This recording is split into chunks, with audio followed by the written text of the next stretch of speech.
Naomba kabla ya kuanza, ndugu Godfrey Kizito, unaweza ukasimama pale kwenye podium. Zulfika Chando.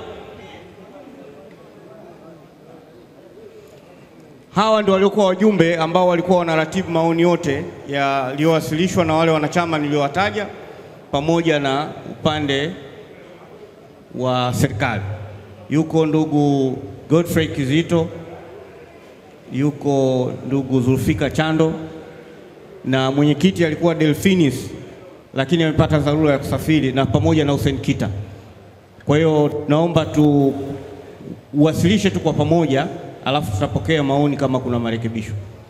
Na mwanasheria wetu pia alishiriki, ndugu Hosea, unaweza ukasogea pale uonekane.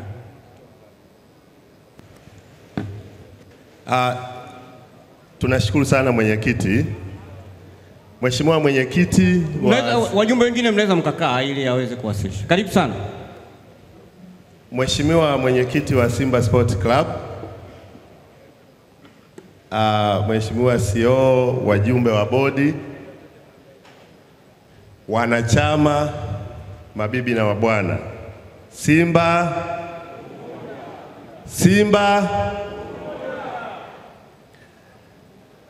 nimesimama mbele yenu kwa kuwakilisha kamati maalum iliyoteuliwa mnamo Agosti mwaka 2025 kwa ajili ya kupitia upya mchakato wa mabadiliko ya kimfumo kwa maana ya utawala na uendeshaji wa Simba Sport Club ili kuandaa marekebisho bora ya katiba na nyaraka zingine kadri itakavyofaa. Na hii ni kutokana na maagizo ya serikali yaliyotokana na ushauri wa ofisi ya mwanasheria mkuu wa serikali pamoja na mapendekezo ya Baraza la Michezo la Taifa kuhusiana na mabadiliko makubwa ya kimfumo ambayo Simba Sport Club tumeyakusudia. Ndugu mwenyekiti,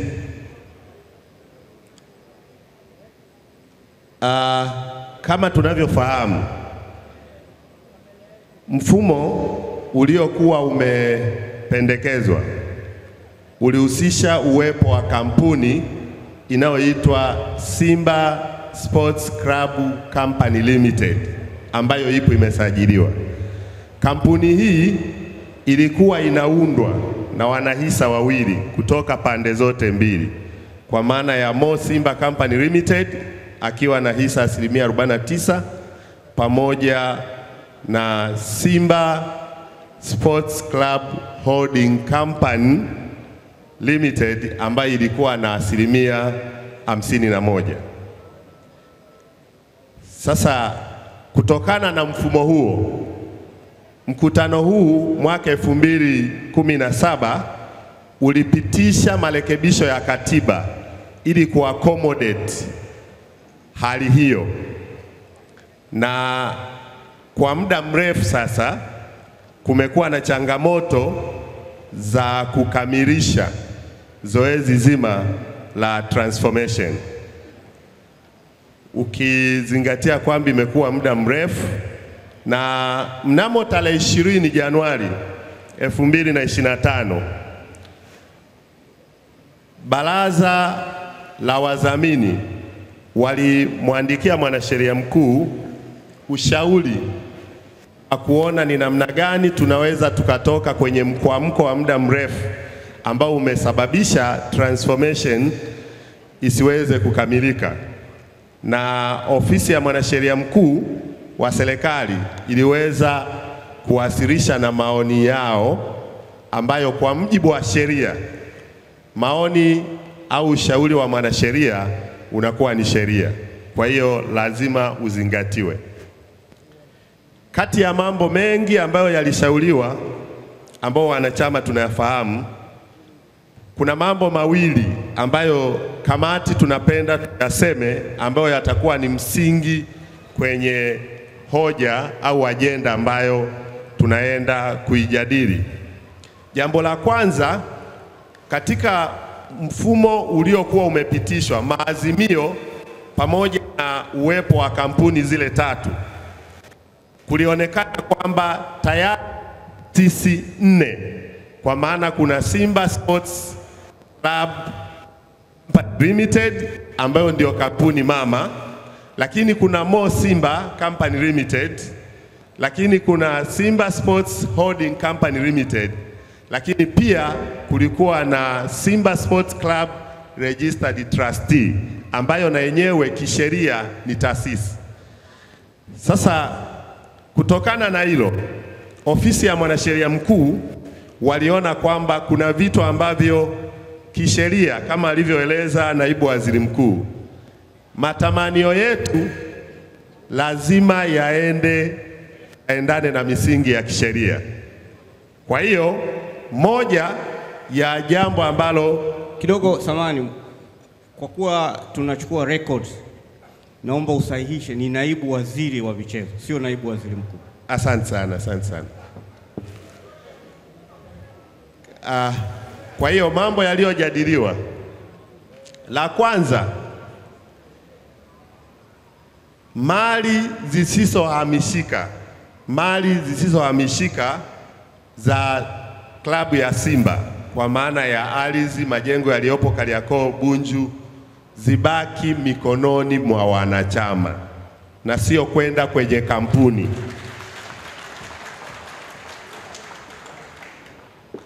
Na mali hii zibaki kuwa mikononi mwa wanachama kupitia baraza la wadhamini kama ilivyo kawaida ya sheria. Jambo la pili, umiliki wa hisa zile 51% kwenye kampuni ya Simba Sports Company Limited zisimilikiwe na Simba Holding Company Limited, badala yake zimilikiwe na baraza la wadhamini. Na kwa sababu hiyo basi, Simba Sports Company Holding Limited inaonekana sasa ni kampuni ambayo haina maana kuwepo. Kwa hiyo ni lazima ifutwe kwa sababu haitakuwa na kazi yoyote. Ili kuweza kuaccommodate mambo haya, kamati tuliweza kupitia nyaraka nyingi pamoja na kupata ushauri kutoka kwa bodi ya wakurugenzi, baraza la wadhamini, lakini pia pamoja na ofisi ya mwenyekiti. Na sisi tunashukuru sana, leo hii tunawasilisha mapendekezo na sehemu ambayo tunaona kwamba kwa kuzingatia ushauri wa mwanasheria mkuu ambayo ndio sheria yenyewe, kuna baadhi ya vipengele vya katiba tuvibadilishe ili kuendana na hali hiyo, kwa maana ili mali ziendelee kuwa mikononi mwa wanachama kupitia baraza la wadhamini.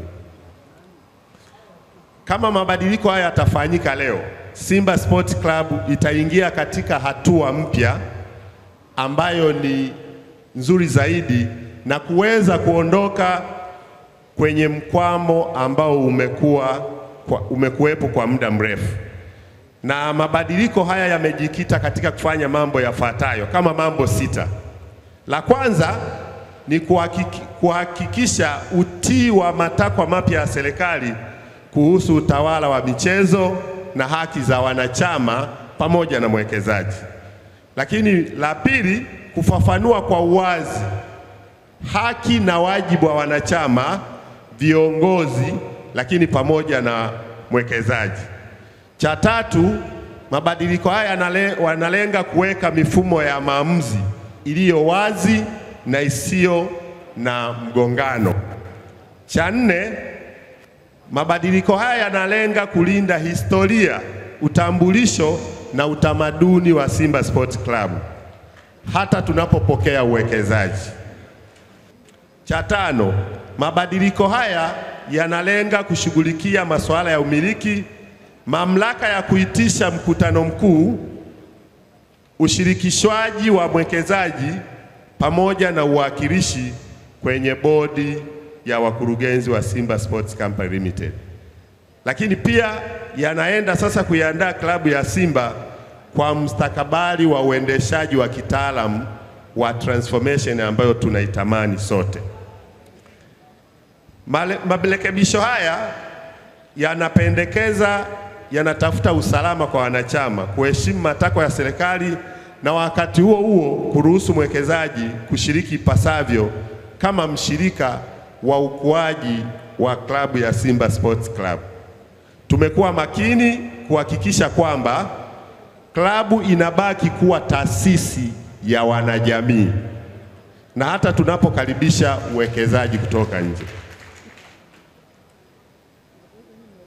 Na kwa sababu hiyo, marekebisho haya yatatengeneza uongozi wenye nguvu, mfumo wa kisasa na mwongozo wa mashirikiano kati ya wanachama na mwekezaji.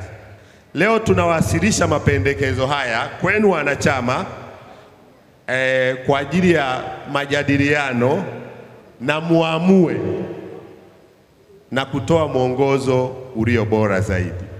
Sauti yenu kama wanachama ndio msingi mkubwa wa mchakato huu, pasipo kukiuka sheria za nchi.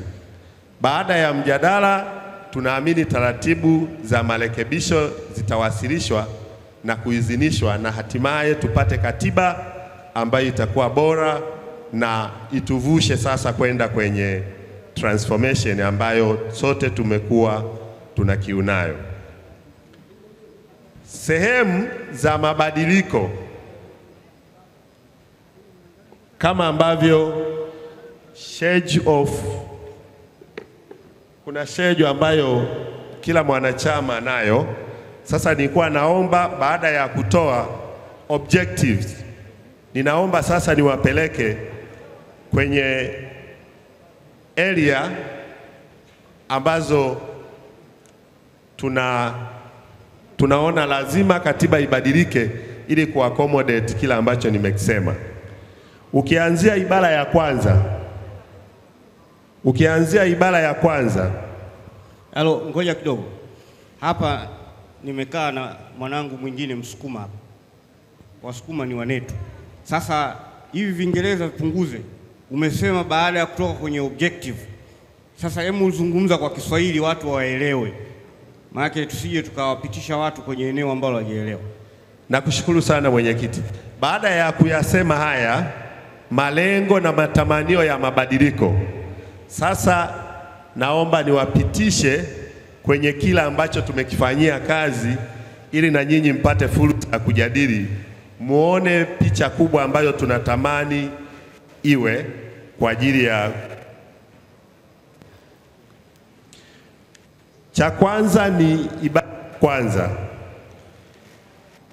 Ukiangalia tafsiri ya Simba Sports Club Limited ilikuwa inajumuisha umiliki wa kwamba ni kampuni inayomilikiwa na Mo Simba pamoja na Simba Sports Company Holding Limited.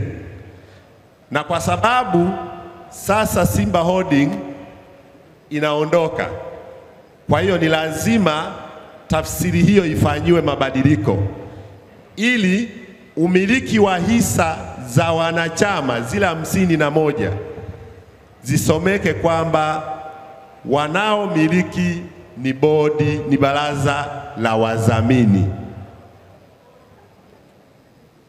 Cha pili, kwenye tafsiri ya Simba Sports Company Holding Limited,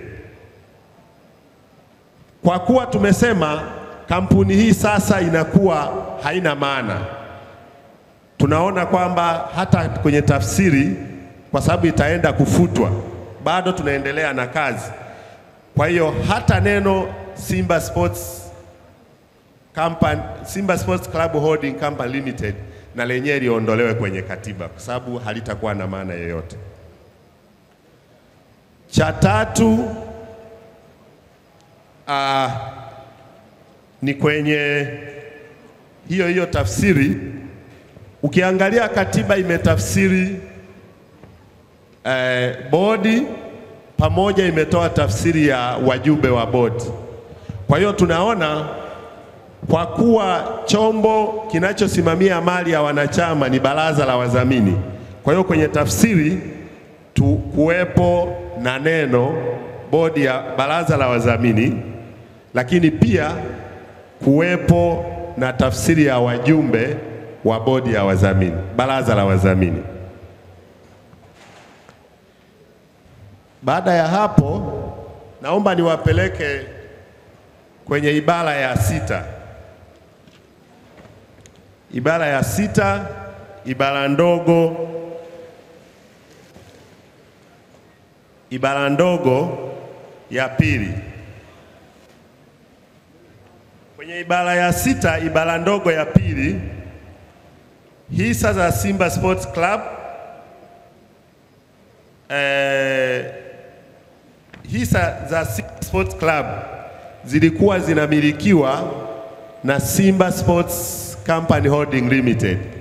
Kwa hiyo ni lazima pabadilishwe ili isomeke zitakuwa zinamilikiwa na baraza la wadhamini. Then tunaenda kwenye ibara ya 7, ibara ndogo ya kwanza, husiana na dhamana ya kutoa kadi za wanachama. Kuna watu wengi ambao wameainishwa kusainiwa hizo kadi. Kwa hiyo tulipopokea maoni, ikaonekana kwamba rais wa heshima basi apunguziwe mzigo huo. Kwa hiyo kadi zisainiwe na mwenyekiti pamoja na mwanachama mwenyewe. Then kwenye ibara ya 14, ibara ndogo ya kwanza hii, kuna nyongeza ambayo imependekezwa wanachama ikiwezekana iwepo kwenye katiba. Kuna mambo ambayo yanamfanya wanachama wake ufikie kikomo, lakini kuna jambo la msingi ambalo ilionekana kwamba ni vyema liwepo, ambapo haiko covered, haielezewi kwenye vifungu vingine. Kuna mwanachama anaweza akafungiwa na vyombo vya kimichezo kujihusisha na mpira milele au maisha yake. Kwa hiyo kwa sababu hiyo basi ichukuliwe pia kama sababu ya wanachama wake kufikia kikomo, kwa sababu hata kuwa na namna yoyote ya kujihusisha na mpira hata katika Simba Sports Club.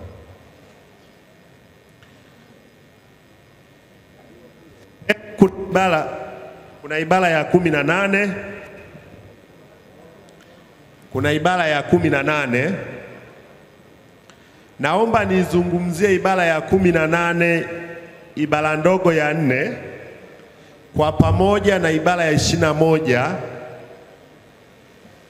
pamoja na 23 na 38, kwa sababu maudhui yake yanafanana.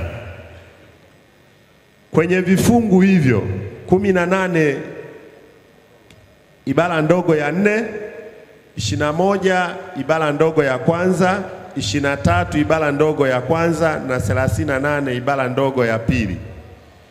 Ilikuwa katiba ya sasa inazungumzia baadhi ya majukumu, kwa mfano kuitisha mkutano mkuu, kuteua wajumbe wa baraza la wadhamini. Kwa hiyo kuna vitu vingi katika Simba Sports Club vilikuwa vinafanywa na bodi ya wakurugenzi. Sasa mapendekezo yanayoletwa ni kwamba jukumu la kuitisha mkutano mkuu wa wanachama lifanywe na mwenyekiti kwa kushauriana na bodi ya wakurugenzi, sio bodi kuitisha yenyewe. Lakini pia hata zoezi la kuchagua kupendekeza wajumbe wa baraza la wadhamini ifanywe na mwenyekiti kwa kushirikiana na bodi ya wakurugenzi. Kwa hiyo vitu vinavyohusiana wanachama visifanywe na bodi ya wakurugenzi, isipokuwa mwenyekiti ambaye ndio kiongozi mkuu wa wanachama alitekeleze hilo kwa kushirikiana na bodi ya wakurugenzi. Then kuna ibara ya 21(2) ambayo yenyewe ina maudhui yanayojitegemea. 21 ibara ndogo ya pili.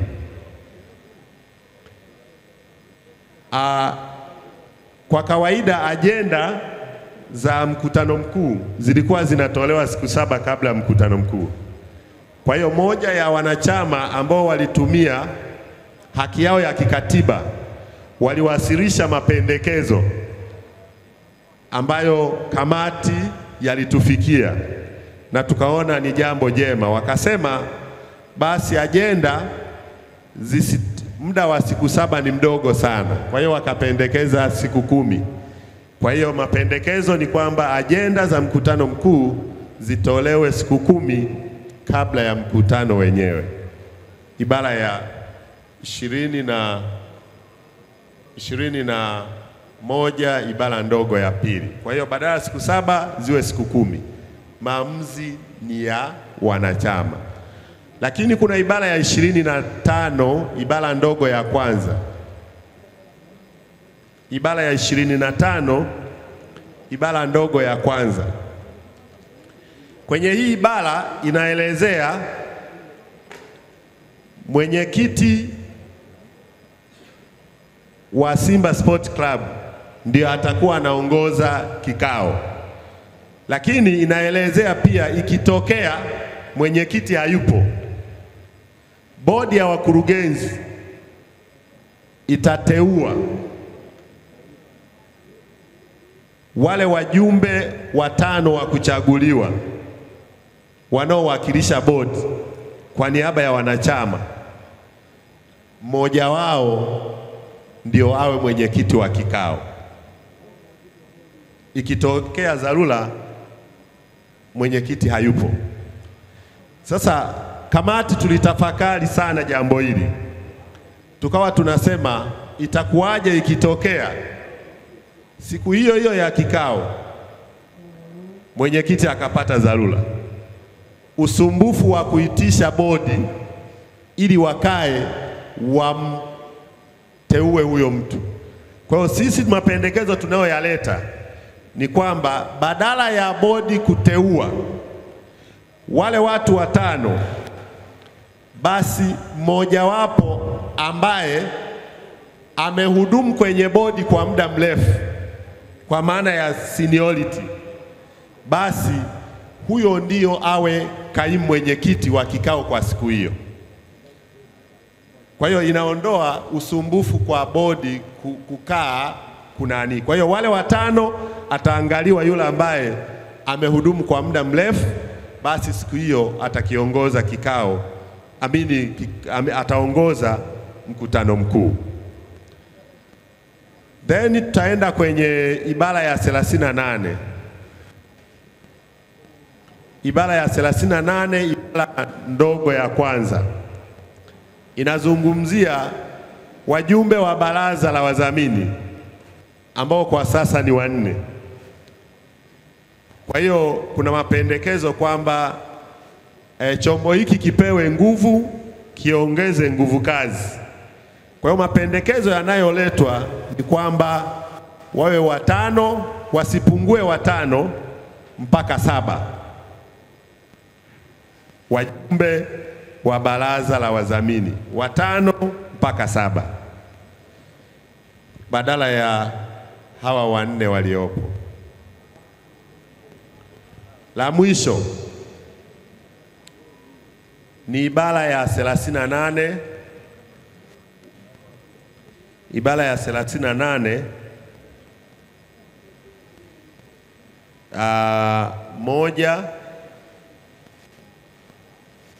38 inayohusiana 38(3) ambalo inazungumzia maudhui yake ni Simba Sports Holding Company Limited. Simba Sports Holding Company Limited. Kwa hiyo maudhui yanayohusiana na Simba Sports Holding Company Limited yafutwe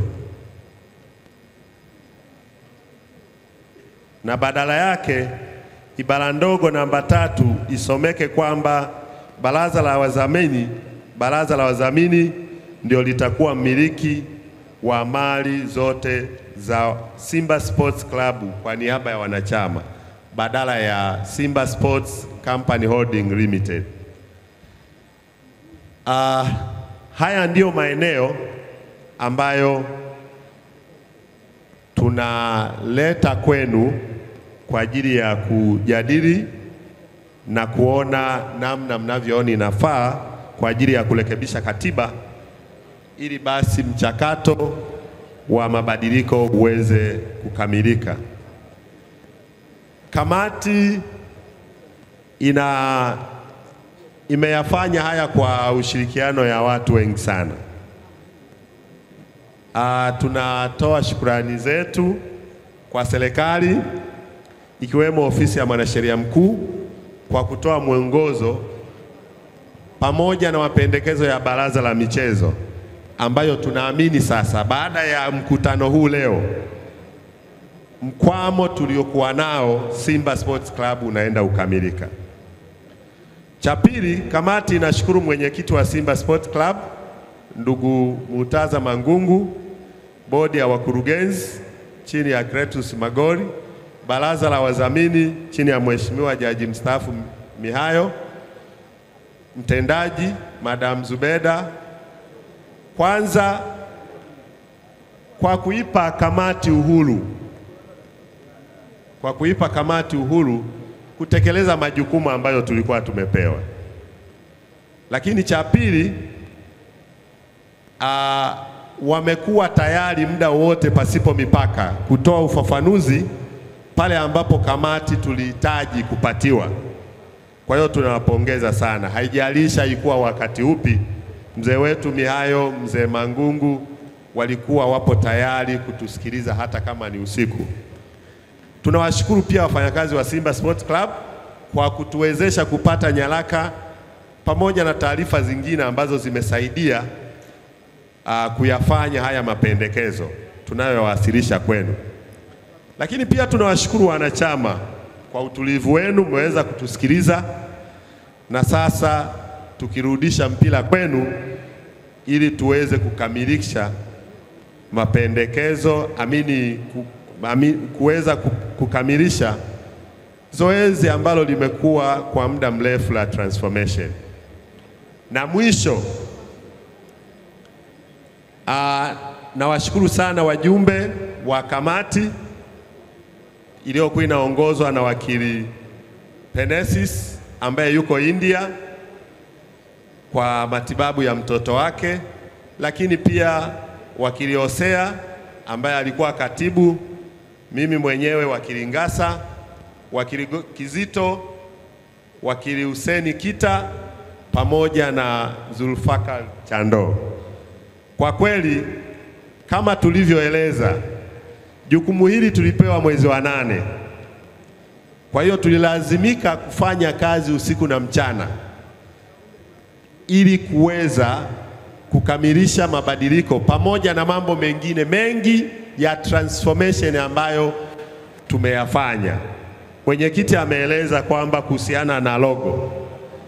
Ndugu zangu wana Simba, ukweli ni kwamba sisi kama kamati na wataalamu wa sheria tumeshiriki kuhakikisha kwamba logo ya Simba ya zamani ilikuwa haijahuishwa, imehuishwa, lakini na logo mpya imesajiliwa. Kwa hiyo tuko vizuri kabisa.